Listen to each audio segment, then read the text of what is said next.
Alex Carlin. Alex is a most interesting individual, a rock star, I hear, in Russia, but he's done even a lot more than that, which is what brings him to GreenTV today. And that is his work as a journalist, as an investigative journalist, as a climate journalist, and also as a solutionary in the real sense of the term, because he has been working on one of the approaches I had not heard much about, and that is all about ocean pasture restoration. It's all about photosynthesis. And you ramp up the ocean photosynthesis back to its historical norms. You don't even make it any more than it ever was. And you bring it back to health, and we've got a chance. It starts to repurpose enough CO2 that's in the atmosphere that will give us a fighting chance, to really manage and survive and have a decent future. And it's good news. So that's where the capacity is. It's in the oceans. What's wrong? What happened to the ocean? Why is it not photosynthesizing at its historical levels? Dry land masses like the Sahara Desert, Gobi Desert, they have been the source of this mineral-rich dust that the wind picks up, and the wind carries that mineral-rich dust over the oceans and drops it into the oceans kind of randomly. But that's how those pastures are become healthy. And it's an exact analogy to a land farmer looking for rainfall. But the ocean farmer is looking for dustfall, okay? And we've had 10,000 years to develop our skills as land farmers tending the land, responsibly and well. This is the dawn of the new era of ocean farmer tending pastures and learning how to do that in the best possible way. And so, the land farmer wants rainfall, where we here in the ocean are looking for dustfall. And it turns out that there's been a 50-year dustfall drought, and I can tell you why. Industrialization has caused CO2 to accumulate in the atmosphere to the extent that, as you know, think about grassy areas will get a little more moist, a little wetter when there's more CO2 in the atmosphere. That's just a fact. And despite all the desertification that's all over the planet, despite that fact, much more significant is that extra CO2 has caused the dry land masses. Those dry land masses are getting just enough more moist that you get less dust blowing in the wind. Any ocean scientist will say it's true. 50 years we've had of less dust. Most of us think of as dust as something a nuisance, but you're talking about nutrient-rich dust. That's what cultivates and makes a healthy ocean pasture. Yeah, and the big point is it's very easy, cheap, fast, no problem to replace that little bit of dust back into what they call the eddies, what we call the ocean pastures. This happened 10 years ago near Alaska, and it was a big success. The native indigenous people went out on boats and put back little bits of this mineral-rich dust.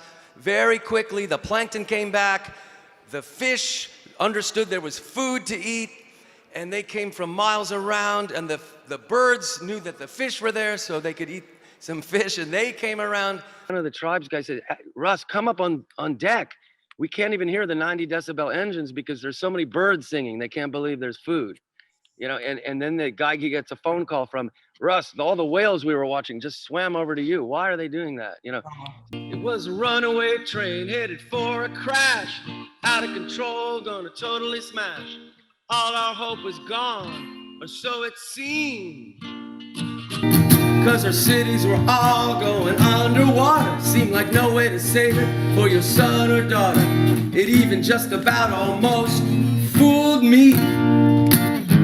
The old paradigm is let's hope for, the level of misery and torture and massive death to be less than it might be if we did nothing or something like this, right? And this is the old paradigm. And the new paradigm says, no, hold on a second. The new paradigm is climate restoration. And that means it's still possible, it's very possible, it simply is possible to restore the CO2 concentration levels back to 300, proven safe number. And the reason why we can say that is due to the oceans. The oceans have the capacity naturally to do it with photosynthesis. Coal, gas, and oil. We left it in the soil. Come on, everybody. Coal, gas, and oil. We left it in the soil. Let me hear you now. Coal, gas, and oil. left it in the soil, yeah. Coal, gas, and oil. All right. Any casual observer will say, yeah, we just need clean cars faster and we'll be okay. So let's say 50 years ago, that would have really carried the day. Yeah, okay. Because there wasn't as much CO2 in the atmosphere as there is today. Today, we have a 1 trillion ton extra amount of CO2. That greenhouse effect would still be there if we had zero emissions, future emissions, zero tomorrow morning. Our efforts to reduce emissions must be as relentless as Greta.